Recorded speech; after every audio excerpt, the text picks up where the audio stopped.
Welcome friend, युक्ति IAS की इस ऑनलाइन प्लेटफॉर्म पर मैं अमरविंद आप लोगों का स्वागत करता हूं। आज 17 अगस्त है तो दैनिक जागरण राष्ट्रीय संस्करण के न्यूज एनालिसिस में आज हम लोग देखेंगे पीटी प्रारंभिक परीक्षा, मेंस और इंटरव्यू और कौन कौन से मेन टॉपिक को कवर किया गया, उसके मेन पार्ट और सब पार्ट पर लोग चर्चा करते हुए आगे बढ़ेंगे। आगे बढ़ने से पहले आप लोग चैनल को जरूर सब्सक्राइब कीजिए, साथ ही साथ बेल आइकन को भी दबाएं ताकि सारे नोटिफिकेशन आप तक जल्द से जल्द पहुंचे।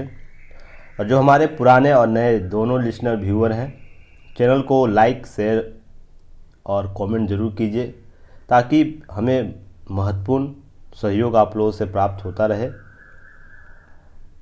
हालांकि कल का न्यूज नहीं एनालिसिस किसी कारणवश किया गया था, पर उसका अंडरलाइन आप लोगों को पीडीएफ आप लोगों को अवेलेबल कराया गया था टेलीग्राम ग्रुप से। तो टेलीग्राम ग्रुप से आप लोग जरूर जुड़िए, वहाँ पर बहुत सी चीज़ें आप लोगों को अवेलेबल कराई जाती है। साथ ही साथ आप लोग ऐप जरूर डाउनलोड कीजिए युक्ति आईएएस का प्ले स्टोर से, और डिस्क्रिप्शन बॉक्स, कमेंट बॉक्स में यह लिंक दिया रहता है। और वहाँ पर बहुत से आप लोगों को सर्विस दिया जा रहा है जिसमें टेस्ट सीरीज़ ऑर्गेनाइज कराया जाता है, वो तो आप लोग उसमें शामिल हो सकते हैं। चलिए हम लोग आगे बढ़ते हैं। देखिए, कल का दिन कुछ खास जो रहा था वो इसलिए रहा कि जो भारतीय खेल, जो फीफा अंडर 19 जो महिला विश्व कप होने वाली थी, मेज़बानी जो भारत को मिला हुआ था अक्टूबर में जिसका होना था, उसे फिर जो अंतर्राष्ट्रीय फीफा संगठन है उसने वापस ले लिया, क्योंकि कुछ गतिरोध इस बीच देखने को मिला है। तो वो क्या है, बहुत ही महत्वपूर्ण है। इससे कुछ प्रश्न आप लोगों को मेंस में ज़रूर पूछेगा। क्यों इस प्रकार के अंतर्राष्ट्रीय जब भी खेल आयोजन होता है उससे रिलेटेड आप लोगों को प्रश्न प्रारंभिक परीक्षा, पीटी और मेंस और इंटरव्यू ओरिएंट तीनों जगह आप लोगों को देखने को मिल जाता है। तो इस न्यूज़ को जरूर देखिएगा।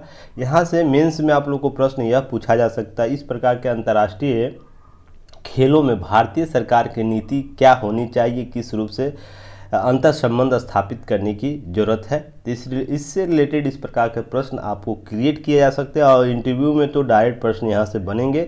अगर इस प्रकार के कभी भी विवाद होगा और उस समय आप लोगों को किसी भी स्तर का यूपीएससी हो, पीसीएस स्तर का इंटरव्यू चल रहा हो, तो वहाँ से प्रश्न लाजमी हो जाता है, बन जाता है, क्योंकि वो फेवरेट क्वेश्चन हो जाएगा उन लोगों के लिए। तो देखिए, कुछ घटना चक्र है तो उसे हम लोग पहले देख लेते, नज़र रख लेते, तो इस पर हम लोग चर्चा करेंगे। देखिए कल क्या हुआ है, जिसमें सबसे पहले तो जैसे जो वैश्विक फुटबॉल के सर्वोच्च संस्था है फीफा, उसने तीसरे पक्ष की गैर जरूरी दखल को हवाला देते हुए अखिल भारतीय स्तर पर जो फुटबॉल महासंघ है उसको निलंबित कर दिया है, और अक्टूबर में होने वाले अंडर 19 महिला विश्व कप का मेज़बानी अधिकार छीन लिया है। यह क्या कारण था? कारण यह था कि दिल्ली हाई कोर्ट द्वारा भारतीय ओलंपिक संघ में की कमान प्रशासकों की समिति को सौंप दी थी। एक समिति का गठन किया गया था जिसमें बहुत से महिलाएं, वाचिम भूटिया भी थे उसमें।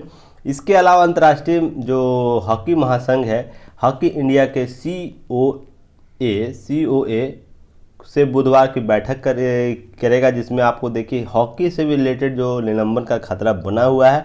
ये क्यों ऐसा होता है? रीज़न इसके पीछे यह है कि जो भी अंतर्राष्ट्रीय संस्थाएं खेल से संबंधित, वो डायरेक्ट बात करना चाहती है किसी देश के संघ से। मान लीजिए फुटबॉल है तो फुटबॉल वाले से, क्रिकेट है क्रिकेट वाले से, टेनिस है तो टेनिस से संघ से बात करना चाहता है। उसमें सरकार या किसी तीसरे पक्ष की भागीदारी को बर्दाश्त नहीं करता है, उसे अपने नियम कानून के खिलाफ मानता है। जो भी अंतर्राष्ट्रीय संस्थाएं हैं जिससे भी रिलेटेड, हॉकी हो, क्रिकेट हो या टेनिस हो, इससे रिलेटेड बहुत से जो खेल के विभिन्न स्तर हैं, विभिन्न आयोजन जो होते हैं, उसमें वो डायरेक्ट उस देश के संघ से बात करना चाहता है। तो उससे भारत में सबसे पहले यह ज़रूरी है कि इस प्रकार के मामले जब भी आते हैं तो भारतीय जो खेल संघ है उसको मजबूत, सशक्त और उसे प्राधिकार देने की ज़रूरत है, जिससे डायरेक्ट पैरेलल बेंच पर वो दोनों बात कर सके। और इस प्रकार खेल आयोजन अगर निलंबन वापस होता है, जब खेल का वापस होती है, निलंबन लगाया जाता है, तो अंतर्राष्ट्रीय छवि खराब होती है।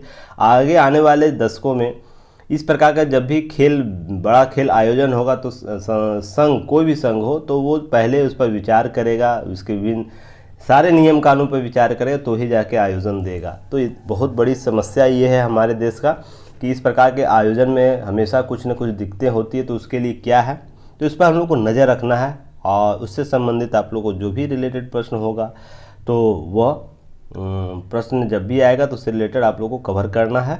जैसे निलंबन तभी वापस होगा, फीफा क्या बोल रहा है, निलंबन तभी वापस होगा जब फीफा कार्यकारी समिति की जगह COA के गठन का फैसला वापस लिया जाएगा।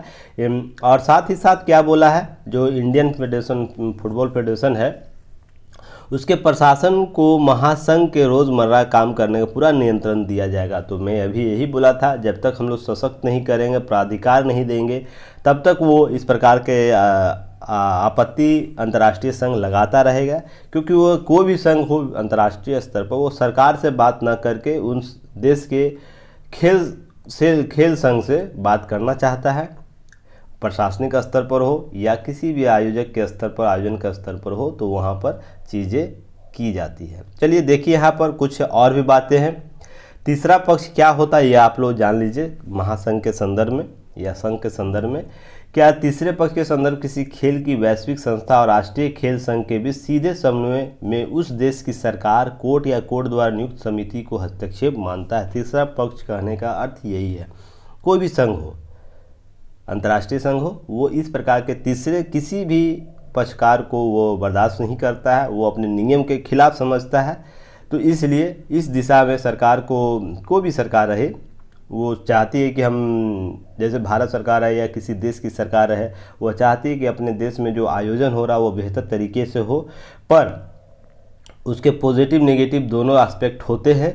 पर संघ कभी भी, जो विदेशी संघ है, जो अंतर्राष्ट्रीय संघ है खेलों का, वो हमेशा चाहते हैं कि हम उस देश के खेल प्राधिकरण से बात करें और उससे हम चीज़ों को आयोजन करें जिसमें इस प्रकार के जो तीसरे पक्ष का भागीदारी वो न्यूनतम रहे। तो इसके संदर्भ में कुछ बातें की गई है। और भी देखिए, इस संघ में क्या कितने लोग थे, जिसमें 50% प्रतिनिधि रखा गया था इस समिति में, जिसमें आपको 25% तक फीफा चाहती है, जिसे 25% तक करना, और साथ ही मतदाताओं की सूची में बाशिंग भूटिया सहित 36 खिलाड़ियों को शामिल किया गया था, जिसको लेकर फीफा की आपत्ति थी। तो ये सब चीज़ें घटनाक्रम है।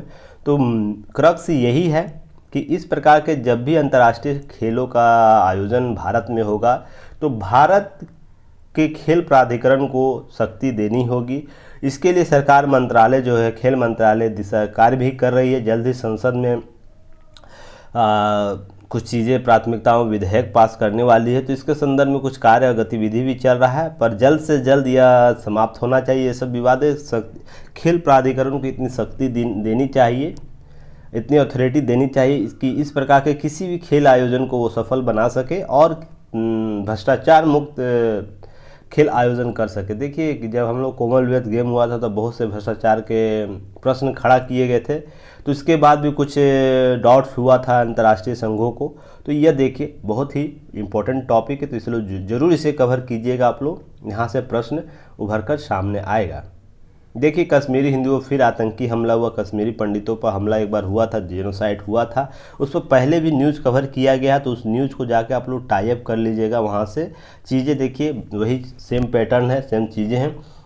क्योंकि देखिए, कोई भी आतंकवादी संगठन है वो कभी नहीं चाहता है हमारे क्षेत्र में जहाँ हम कार्य करना चाहते हैं तो वहाँ शांति बहाली हो। कोई भी संगठन हो, कहीं भी किसी देश में ले लीजिए, वो चाहता है कि आसान क्षेत्र रहेगा तो लोगों को माइंड सेट करने में बहुत आसानी होती है, लोगों के लिए ब्रेन वॉश करना बहुत आसान हो जाता है। इसलिए इस प्रकार की घटनाओं को वो अंजाम देता है। अमृत महोत्सव में कश्मीर में आप लोग देखे होंगे, बहुत से चीज़ें पहले जो नहीं होती थी वो वर्तमान में देखने को मिला। लोग समान धारा में आ रहे हैं। वहाँ पर जितने भी एक्टिविस्ट थे, कश्मीर आज़ाद कश्मीर जिसकी बात की जाती है, बहुत से जो एक्टिविस्ट हैं उनकी विचारधारा परिवर्तन हुआ है। ध्यान रखिएगा, अब बहुत से पाकिस्तानी मंचों पर जाकर भारत के पक्ष में बातें की जाती है उन जो एक्टिविस्ट हैं उनके द्वारा कि भारत बहुत ही सहूलियत दे रहा है, सतत विकास को बढ़ावा दे रहा है। से इस प्रकार की जब भी घटनाएं होंगी तो सभी एक दूसरे से कोऑर्डिनेट हो जाएगी।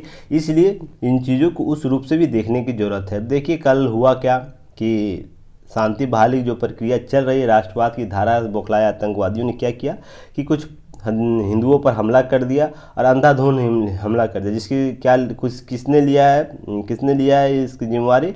कश्मीरी फ्रीडम फाइटर्स नामक आतंकी संगठन ने इसका जिम्मेवारी लिया है। और ये 24 घंटे के अंदर दूसरी बार ऐसी घटना है जिस पर सीआरपीएफ और जो भी जवान है वह सशस्त्र पुलिस बल है वो घेराबंदी कर रहे हैं।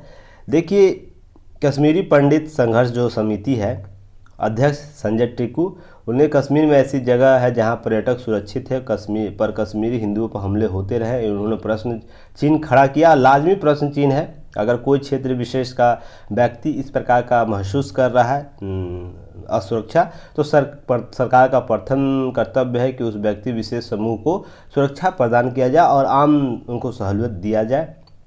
तो इस प्रकार की घटनाएं पहले भी हो चुकी है, तो उसी को देखता हुआ पैटर्न यह देखने को मिल रहा है। तो ये सब चीज़ें अपडेट आप लोग होते रहिएगा, क्योंकि प्रश्न ऐसे भी उभर कर सामने आ सकते हैं जो आप लोग एक्सेप्ट नहीं करते हैं कि नहीं, ये नहीं आ सकता है। क्योंकि जब भी आतंकी घटना होता है, इस सब से रिलेटेड जो पुराने जो मर्ज है, पुराने दर्द है, वो उभर कर सामने आ जाते हैं। तो कश्मीरी हिंदुओं से संबंधित जो जेनोसाइड हुआ था उस पर आप लोगों को नज़र रखनी है, उसे आप लोग कवर कर लीजिएगा, क्योंकि पहले भी न्यूज़ इस पर कवर किया गया। आप लोग प्ले लिस्ट में जाइए, देख लीजिएगा सारे चीज़ें, वो भी बहुत लंबा विस्तृत है, कम से कम 20 मिनट का वो वीडियो होगा, कम से कम आप लोग उसे कवर कीजिएगा। आगे बढ़ रहे हैं हम लोग, तब तक आप लोग करते रहिए, चैनल को सब्सक्राइब, शेयर और कमेंट बॉक्स में कमेंट अपना बहुमूल्य मत देते रहिए, बहुमूल्य सुझाव देते रहिए। देखिए, कल रक्षा मंत्री ने स्वदेशी उपकरण देश को सौंपा है, देश को समर्पित किया है, सेनाओं को समर्पित किया है। यह बहुत ही पीटी ओरिएंट आप लोगों को टॉपिक होगा, यहाँ से डायरेक्ट प्रश्न आपको पीटी प्रारंभिक परीक्षा में देखने को मिल जाएगा। इसको मैंने अंडरलाइन कर दिया है। रिलेटेड आप लोगों को जो क्रक्स जाता है, टेलीग्राम चैनल पर आप लोग जुड़ जाइए, आपको स्क्रीनशॉट शेयर किया जाता है, तो आप लोग ज़रूर उसको वहाँ से देख लीजिएगा। जैसे फ्यूचर एंड इन्फेंट्री सोल्जर है, ये इसका मुख्य उद्देश्य क्या है? पहला सब सिस्टम आधुनिक असल्ट राइफल है, यह आधुनिक है, ऑटोमेटेड है, एंटी पर्सनल माइंस निपुण जो सीमाओं को सैनिकों को प्रदान करता है, सुरक्षा बढ़ाएगा। माइंस जो खोजा जाता है, जो ज़मीन के अंदर माइंस लगा दिया जाता है जिससे विस्फोट होता है, तो उसके लिए एंटी पर्सनल माइंस निपुण को भी दिया गया रक्षा जो संगठन है उनको। साथ ही साथ हैंड हेल्ड थर्मल इमेजर भी दिया गया जो दिन रात दोनों जगह काम करता है। T-19 टैंक के लिए थर्मल इमरजेंसी साइट भी दिया गया है, जो बख्त वाहन जो उपकरण होते हैं उनके लिए। साथ ही साथ रिकॉर्डिंग सुविधा के साथ डाउन लिंक उपकरण भी दिया गया है।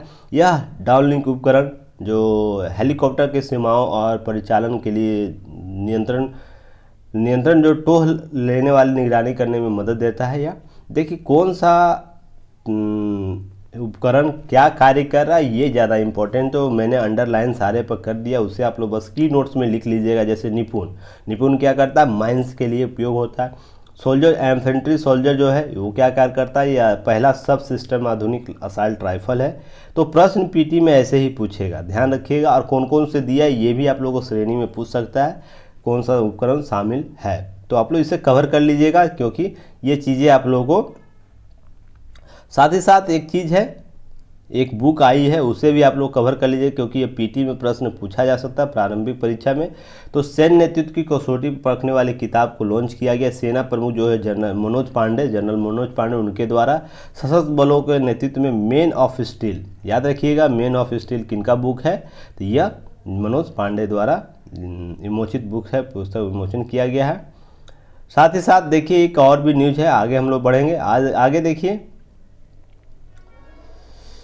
नए पाठ्यक्रम से हासिल होगा विकसित भारत का लक्ष्य। तो जो न्यूज़ एजुकेशन पॉलिसी आई है उसमें एक पार्ट के रूप में जो हम लोग बात कर रहे हैं कि इसमें जो एनईपी में नए राष्ट्रीय पाठ्यक्रम ढांचे को विकसित करे, जिसमें प्री प्राइमरी स्तर पर जो कमेटी बनी थी, वो कस्तूरी रंजन कमेटी जो थी, वो सुझाव दिया था कि देश के सभी लोग क्या पाठ्यक्रम रखना चाहते हैं अपने बच्चों के लिए, वो सुझाव दे सकते हैं मोबाइल ऐप, इंटरनेट के मीडिया के जरिए।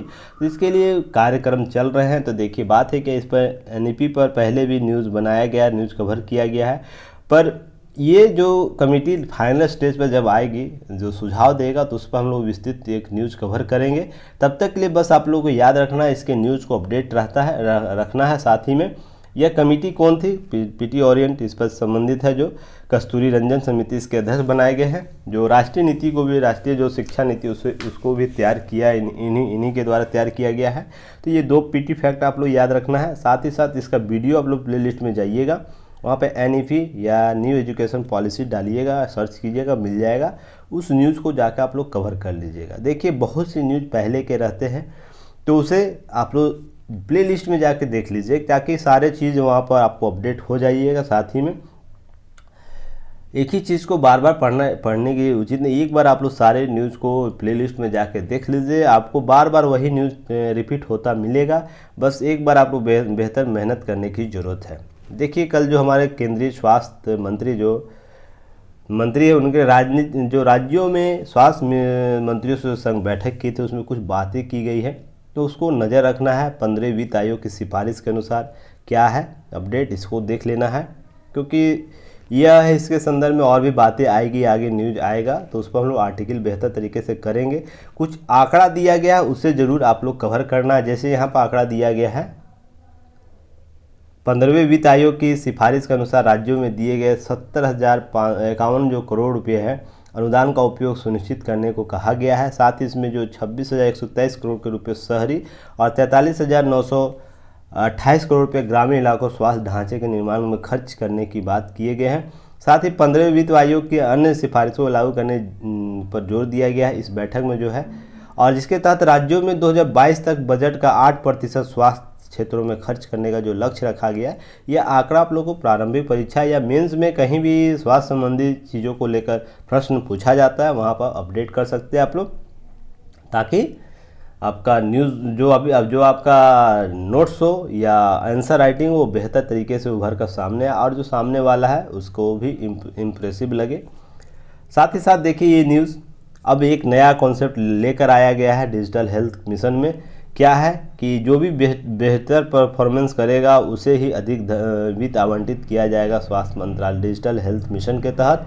तो ये क्या है, यह डिजिटल हेल्थ मिशन जो है के तहत जो प्रदर्शन या बेहतर करने वाले लोगों को मिलेगा। आयुष्मान भारत का एक प्लेटफॉर्म है जिसमें डिजिटल हेल्थ मिशन की शुरुआत जो 2021 के तहत 25-26 के लिए की गई थी, 500 करोड़ को आवंटित किया गया था।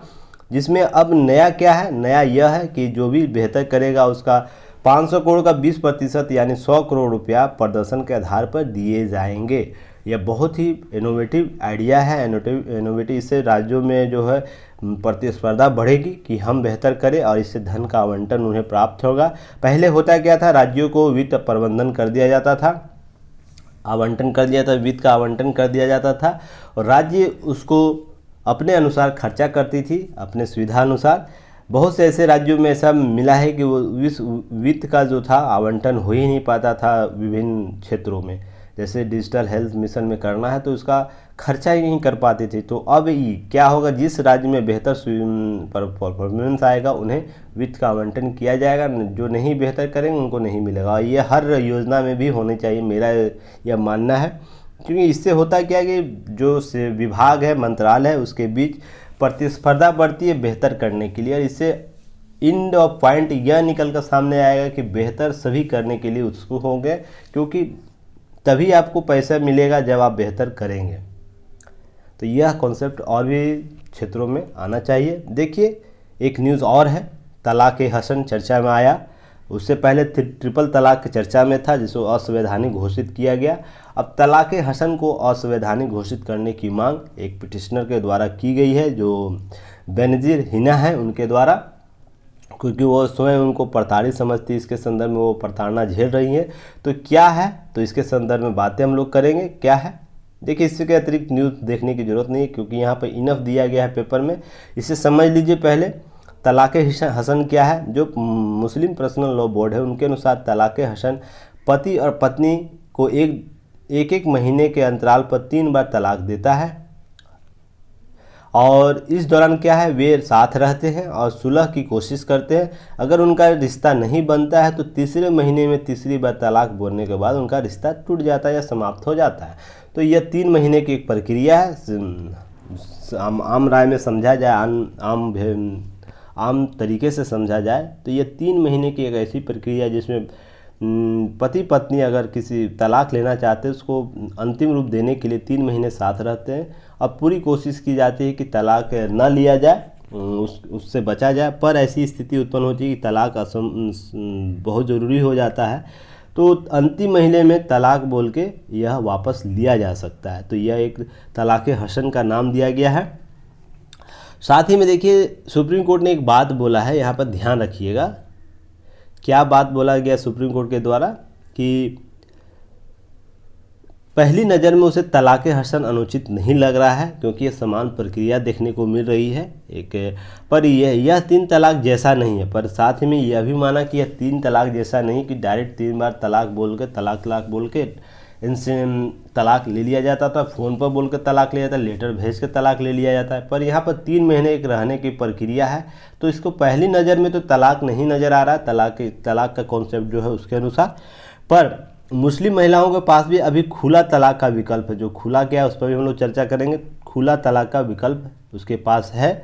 तो देखिए यहाँ पर जस्टिस जो SK कौर और जस्टिस N सुदेश जो है उनकी पीठ ने कहा कि अगर पति पत्नी के साथ साथ नहीं रह सकते तो संविधान का अनुच्छेद 142 के तहत तलाक ले सकते हैं। तो इसके संदर्भ में क्या है चीज़ें आप लोग को ध्यान रखना है कि खुला क्या है, इसमें शहर काजी के जरिए मुस्लिम महिलाओं ने अपने पति से तलाक ले सकती है। अगर महिला उसका पति मांगने पर भी तलाक नहीं देता है तो शहर के काजी के पास जा सकती है और शहर का काजी दोनों से बात सुनने पर उनके तलाक का ऐलान कर सकता है, उसके साथ उनका तलाक हो जाता है। तो खुला का विकल्प महिलाओं पास है। तलाक़ हसन पहली प्रक्रिया, पहली नज़र में यह तलाक जैसी स्थिति नहीं देखने को मिल रही है। तो यह सुप्रीम कोर्ट का मामला है, पर इस पर विमर्श और भी आगे जब यह मामला उठ के आया है तो इस पर बुद्धिजीवियों के द्वारा, इसके जो पैरोकार हैं उनके द्वारा अब चर्चा की जाएगी। इसके पक्ष और विपक्ष दोनों पर बात की जाएगी। तो हम लोग उस पर लास्ट में जब इसका एंड ऑफ पॉइंट जब आएगा तो हम लोग उस पर विशेष चर्चा करेंगे क्या डिमेरिट है मेरिट है, क्योंकि पहले कोई चीज़ों को स्पष्ट कर लेना ठीक नहीं। इस पर लोगों का पहले राय जान लेना चाहिए, सभी स्कॉलर की राय जान लेनी चाहिए, उसके बाद हम लोग इस पर अंतिम रूप से चीज़ों को स्पष्ट करेंगे। चलिए नेक्स्ट है आगे। जब तक चैनल को आप लोग जरूर शेयर सब्सक्राइब करते रहिए। देखिए एक PT फैक्ट के रूप में आप लोगों को ये न्यूज़ कवर करना चाहिए। ट्रैक पर दौड़ी 6 इंजन और 295 वैगन वाली 3.5 किलोमीटर लंबी रेल लाइन, जिसे रेल मंत्रालय ने 15 अगस्त के शुभ अवसर पर चलाया था और सुपर वास्की इसका नाम दिया गया है। तो ध्यान रखिएगा सुपर वास्की कब चलाया गया, तो 15 अगस्त को। ध्यान रखिएगा PT प्रारंभिक परीक्षा में पूछा जा सकता है। यह पहला ऐसा अवसर नहीं है, इससे पहले 22 जनवरी 2021 को भी ऐसा 5 खाली मालगाड़ियों को दौड़ाकर भिलाई से कोरबा लाई गई थी, पर इस बार माल भर के उस पर लगभग 27 टन कोयला लाद कर लेकर लाया गया है। तो यह एक उपलब्धि है। इससे पहले एनाकोंडा, सुपर एनाकोंडा, शेषनाग नाम जैसे लंबी दूरी की ट्रेन भी चलाई गई है। तो इसे आप लोग न्यूज़ अपडेट कर लीजिएगा ताकि चीज़ों को आप लोग बेहतर तरीके से अपडेट करते रहें। नेक्स्ट है, नीचे अभी न्यूज़ है और भी चीज़ें देंगे। देखिए कैलेंडर जारी करेगा रियल टाइम पर, मानसून पैटर्न बदलता हुआ जो central research institute for dryland agriculture है उनके द्वारा क्रॉप वेदर कैलेंडर का बदलाव किया जाएगा जो रियल टाइम पर लागू होगा। पहले क्या था, पहले हम लोग वेदर कैलेंडर 1996 में जारी किया गया, तो 96 के बाद स्थितियां बहुत बदली है जलवायु परिवर्तन के कारण। तो इसके रिलेटेड आप लोग को न्यूज़ को कवर करना है क्योंकि ये प्रारंभिक परीक्षा में इससे रिलेटेड प्रश्न पूछ सकता है। तो या तो मेंस में आपको इससे रिलेटेड प्रश्न पूछ सकता है कि जो कैलेंडर रियल टाइम कैलेंडर किस प्रकार से उपयोगी होगा कृषकों के समस्याओं का समाधान करने के लिए, मानसून के पैटर्न को समझने के लिए। तो इससे रिलेटेड न्यूज़ को कवर करना है। यहाँ पर बहुत इनफ दिया हुआ चीज़ों को आप लोग कवर कर लीजिएगा। नेक्स्ट है, यह आर्टिकल आप लोग ज़रूर पढ़िएगा, बहुत सी चीज़ें सीखने को मिलेगी, जानने को मिलेगी कि कोई भी व्यक्ति विशेष या राष्ट्र का व्यक्ति समूह उग्र राष्ट्रवाद के आधार पर शासन प्रशासन नहीं चला सकता है, उग्र विचारधारा के आधार पर शासन प्रशासन नहीं चला सकता है। इस लेख से समझ में आएगा, क्योंकि तालिबान जो अभी आया था 15 अगस्त लास्ट ईयर, जो वहाँ के गिनी सरकार थी उसको गिरा कर लाया गया था, उसमें यह कल्पना किया गया था जो पूर्ववर्ती जो तालिबान था उससे भिन्न रूप से काम करेगा। पर एंड ऑफ 1 साल के बाद यह अनुमान गलत साबित हो रहा है। जहाँ पर बेरोजगारी, ऐसा नहीं कि लोकतांत्रिक देशों में भी बेरोजगारी नहीं है या भूखमरी नहीं है या बहुत सी समस्याएं नहीं है, पर पैटर्न अलग होता है दोनों जगह। जो लोकतांत्रिक देशों में समस्याएं होती है उसको लोकतांत्रिक तरीके से समाप्त करने का प्रयास किया जाता है और विभिन्न लोकतांत्रिक देशों के साथ संबंध स्थापित करते हुए उन समस्याओं को समाधान के लिए सतत प्रयास भी जारी रहता है। पर जहाँ पर इस प्रकार की घटनाएं होते हुए जहाँ पर सत्ता परिवर्तन होता है, उग्र विचारधारा के आधार पर किसी देश का निर्माण होता है, तो वहाँ पर इन समस्याएं कहीं गौण हो जाती है। जैसे आप अफ़गानिस्तान तो हालिया आप देख सकते हैं, पर पाकिस्तान का इसका उदाहरण आप लोग ले सकते हैं। उग्र विचारधारा को लेते हुए जन्म लिया पाकिस्तान और लगातार जब से इसका गठन हुआ वर्तमान तक वहाँ स्थिर सरकार का गठन नहीं हो सका है।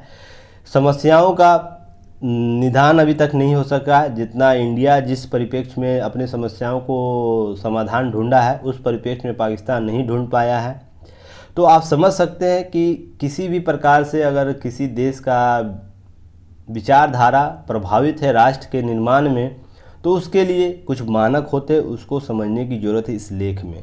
तो आप लोग ज़रूर इसे आज देखिएगा कि विशुद्ध इस्लामी इमारात बलपूर्वक स्थापना का हासिल किया हो। कुछ प्रश्न यहाँ से किए गए हैं और बहुत लाजमी प्रश्न है, और यह प्रश्न आप लोगों को एग्ज़ाम में भी पूछा जा सकता है या इंटरव्यू बोर्ड में भी पूछा जा सकता है कि विशुद्ध इस्लामी अमीरात बलपूर्वक स्थापना से हासिल किया हुआ अफ़गानिस्तान को साथ ही साथ भूखे पेट और निराश हताश मन की स्थिति में सख्त शरई जो शरीयत कानून है, कानून या अशोषणीय मजहबी प्रतिबंधों का लाभ क्या होगा।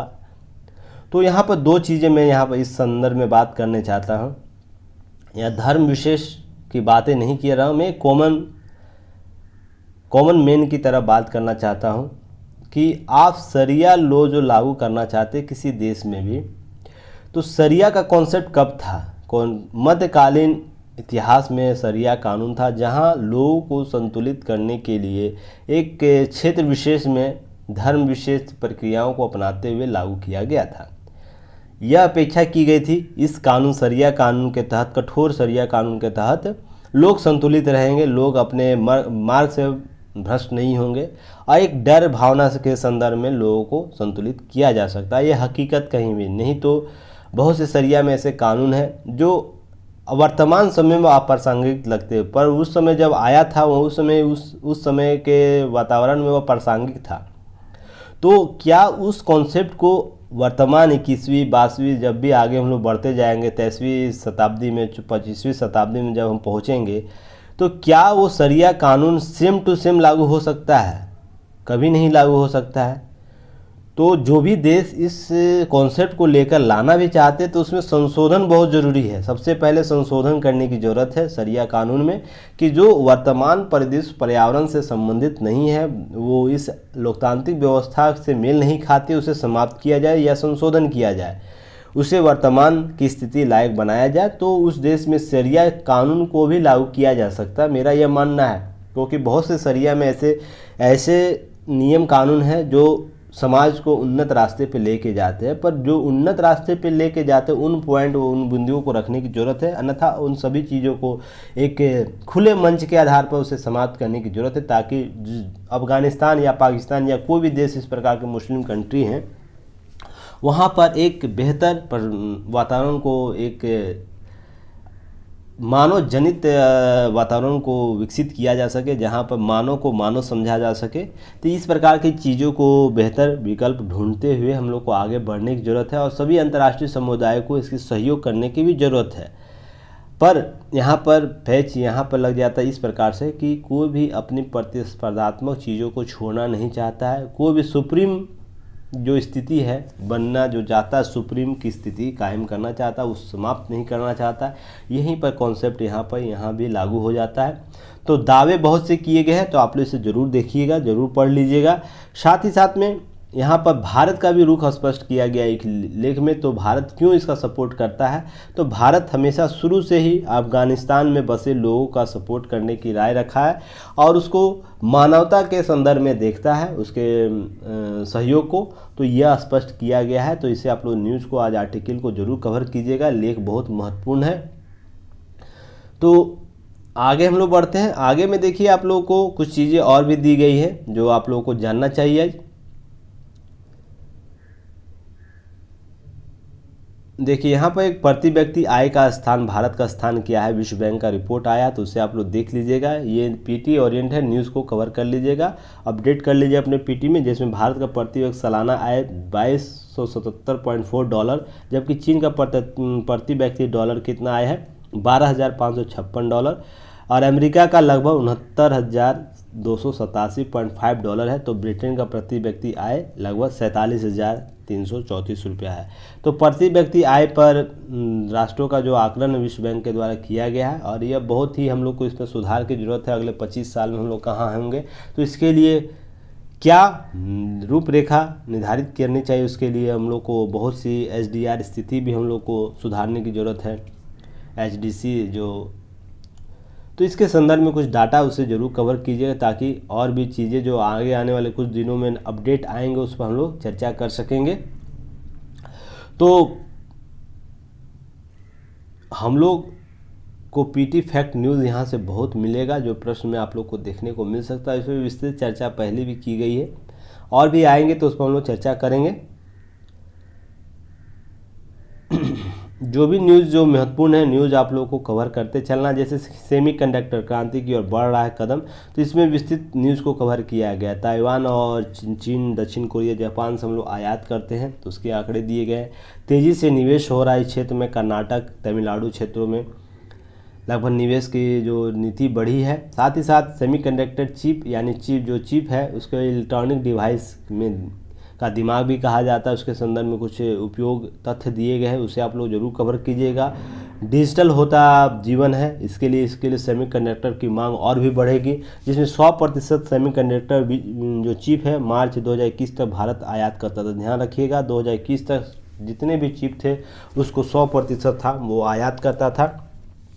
80% देश सेमीकंडक्टर राजस्व में मोबाइल एंड जो उससे संबंधित जो आईटी इंडस्ट्रियल है सेगमेंट है उसका उपयोग होता था। तो देखिए बहुत ही महत्वपूर्ण यह सेगमेंट है, और इसे पीआईएल जो लिक्विडिटी दी गई है उसमें इसे शामिल किया गया, इस पर कार्य गतिविधि बढ़ा है। तो ध्यान रखिएगा, प्रोडक्शन लिक्विडिटी जो इंसेंटिव है उसमें इसे शामिल किया गया है, तो यह बहुत ही महत्वपूर्ण हो जाता है। और 2026 तक $300 अरब होने का क्षेत्र यह है, कारोबार होने का उम्मीद रखा है। तो यह बहुत ही महत्वपूर्ण हो जाता है इस क्षेत्र में क्रांति आने के लिए। और 5G जो डेकेड 15 अगस्त को प्रधानमंत्री के द्वारा घोषणा किया गया, तो इसकी मांग और भी बढ़ जाती थी। इस न्यूज़ को आप लोग जरूर कवर कीजिएगा। यहाँ से साइंस टेक के पार्ट में आप लोगों को प्रश्न किया जा सकता है, तो इसे ज़रूर कवर कीजिएगा। और देखिए आप लोगों के लिए एक नई चीज़ यहाँ भी है कि इजराइल ने यह माना है कि नई खोजों की महाशक्ति बनेगा भारत अगले अपने जो 75 साल से समाप्ति के बाद जब 100वें प्रवेश करेगा तब तक। तो यह बहुत ही महत्वपूर्ण है, इस आर्टिकल को बस समझने की जरूरत है। इसमें बहुत से एग्जाम्पल आप लोगों को देखने को मिल सकता है। इस पर मैं एक विस्तृत वीडियो आप लोगों के लिए लेकर आऊँगा, ताकि वहाँ पर सारी चीज़ों को कवर किया, किन किन क्षेत्रों में महाशक्ति बनने की उम्मीद है भारत को। तो एक वीडियो स्पेशल इस पर मैं बना के लाऊँगा, तो आप लोग उसे ज़रूर देख लीजिएगा, ताकि वहाँ पर सारे चीज़ों को अपडेट किया जा सके। आज के न्यूज़ में बस इतना ही, बाकी चीज़ें हम लोग फिर कल मिलेंगे, कल एक नए न्यूज़ के साथ, और देखेंगे कि उसमें और भी पीटी मेंस और इंटरव्यू और इन कौन कौन से टॉपिक को कवर किया गया। तब तक के लिए मैं अमरविंद आप लोग से विदा लेता हूँ। आप लोग चैनल को ज़रूर सपोर्ट कीजिए, शेयर कीजिए, सब्सक्राइब कीजिए और कमेंट करना ना भूलें, ताकि हमें मोटिवेशन मिलता रहे कि कितने लोग हमें देख रहे हैं, किस रूप से देख रहे हैं और कितनी सीरियसनेस के साथ देख रहे हैं। तो चलिए हम लोग फिर कल मिलते हैं। धन्यवाद, जय हिंद।